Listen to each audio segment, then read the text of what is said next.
Hey everyone, welcome to Ian and Friends Giro Italia edition. I am FloBikes senior editor Ian Dille.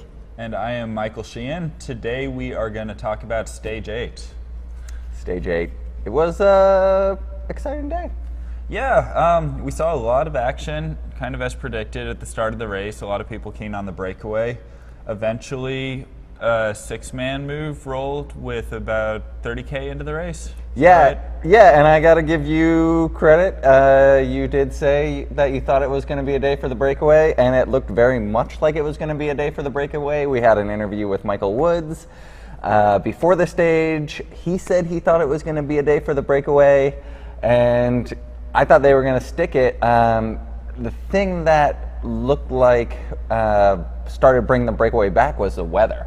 It was raining on the top of the final climb, Monte Vergine, and I think that led a lot of the heads of state teams, Sky, Mitchell and Scott, that started amping up the pace, and just by nature of wanting to be at the head of the field, started bringing the breakaway back in. Yeah, which is a really interesting dynamic, because if you have a flat kind of just technical run-in into, like, let's say like maybe a sprint finish and it starts raining, if you're in a breakaway with a minute at 10K to go, you're golden, because you can just take the turns so much faster. But the opposite proved true with the finishing climb in the rain.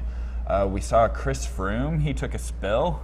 Yeah. With about 5K to go, he just washed out. You know, we talked about how many hairpins there were on the run into the finish. Yeah, 18 hairpins in the last 8K, but it wasn't steep, so they were still going quite fast in the wet, a slippery white line running right down the center of the road. Yeah, so it got a little bit frantic with all those turns in the field, and I think that honestly our breakaway just kind of shot itself in the foot, because as the team started to chase behind, the breakaway just kind of fizzled out. There was a lot of just tactics going into the actual finish. They lost a minute pretty fast at the base of the climb. Yeah, and there wasn't a lot of cohesion in the breakaway. I mean, this was a flat enough climb, like 4 to 5%, that they still could have worked together. This drafting was still in play at this point, but they started, attacking each other like before they were even on the climb, like 20K to go. I'm not going to lie. Personally, I'm a little disappointed in the breakaway today.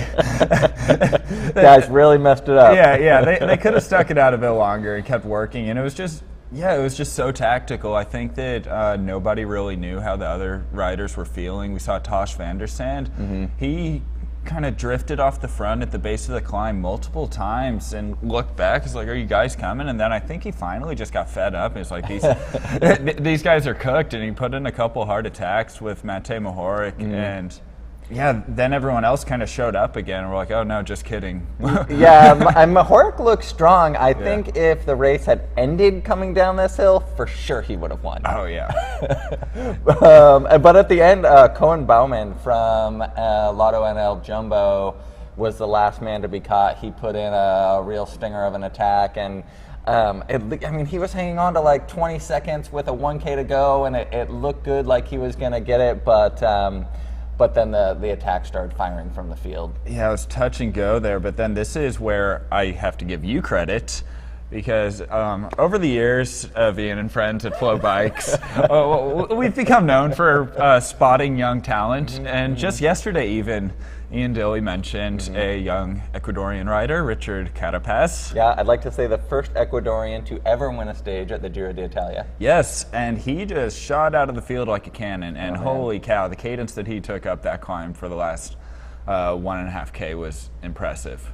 Yeah, no, there was no one bringing him back, and to be honest, he had a phenomenal ride, phenomenal attack.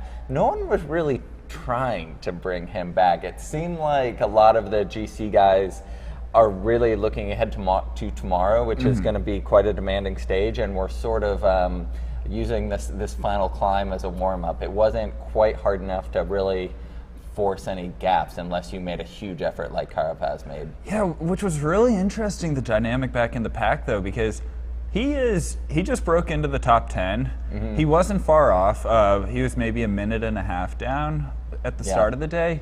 This isn't just some decent climber who happened to be 5 minutes back on the field. He's still, no one knows what he can do.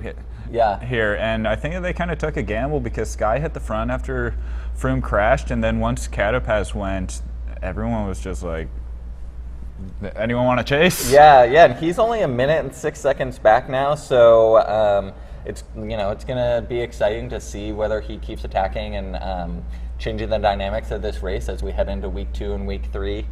Not to mention tomorrow. Let's talk about Froome's crash. I mean, this is his second crash of the Giro. You know, he lost time on, I believe it was stage 4, in that tricky run into the line. He's not having a great Giro. He's kind of having a Sky Giro. They don't do well at this race.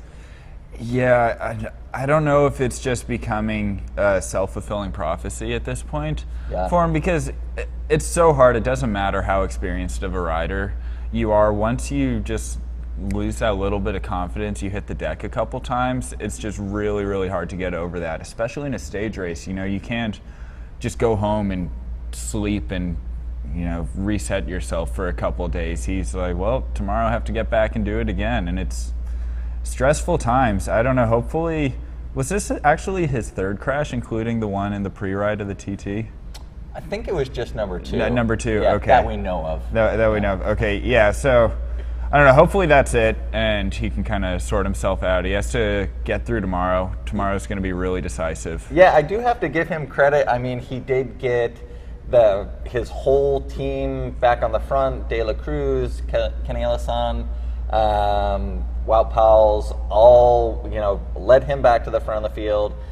You could see him on his microphone telling them to get to the front and really taking control of the race in the final kilometer. So maybe that's it. Maybe that's kind of what they need to do is just ride at the front of the race, whether they have the lead or not. Yeah, and I think that's a really good point, because when we look at the success of Team Sky at the Tour, it's just them riding on the front up a climb all day, and that is their element. Yeah, so it'll be interesting to see how they play tomorrow. If they try and put Froome a little bit better positioned, we'll see. He was pretty far back in the field when he hit the deck, and he also took out Ben O'Connor. Yeah, that was a casualty of the day. Yeah. He was sitting in or around top 10, which was really impressive for the young rider for Dimension Data, and I think that he lost about 40 seconds because of that crash. He was not able to get back in the field as quick as Froome did. Yeah, and Ben was looking pretty good. I mean, he's a racer that we saw win a stage at Tour of the Alps, which we had live on FloBikes and is also in our archives.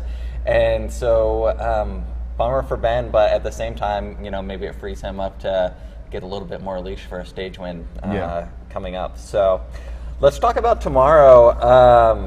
Man, it's a mountain stacked on top of a mountain at the end of this race. Yeah, so what they did is they took a Cat 1 climb and then put another Cat 1 climb on top of that, and then there's a finish line at the end. Yeah, they're going to go up the Calasco, which is 6% over almost 10 kilometers here, and then right after that, there's a little bit of flat undulation, and then right up the Gran Sasso, which gets quite steep near the summit. Approaching pitches of 10%, over 8% on average. So, these aren't the monsters of the Giro. These are sort of the smaller, lower lying mountains down lower in the peninsula of the country. But it's going to be interesting to see how they tackle these mountains, and if this climb on top, how much this climb on top of a climb changes the dynamic of the GC.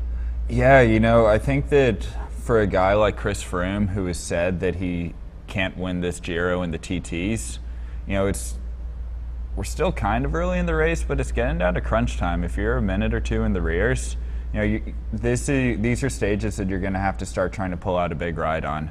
And, there is a potential, definitely a big potential for big time gaps at the finish. And, I think that we're going to start to see some aggressive racing from the GC guys. Yeah, I mean, we've been spending a lot of time talking about Chris Froome, but we can't forget that Mitchelton Scott has really been the story of this race.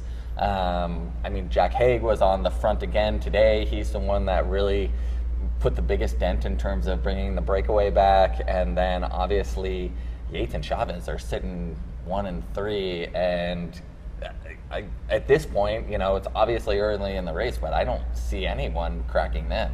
Yeah, that team came here to do business. They're really impressive right now, and everyone's got their work cut out. Yeah, for sure. So tomorrow, summit finish.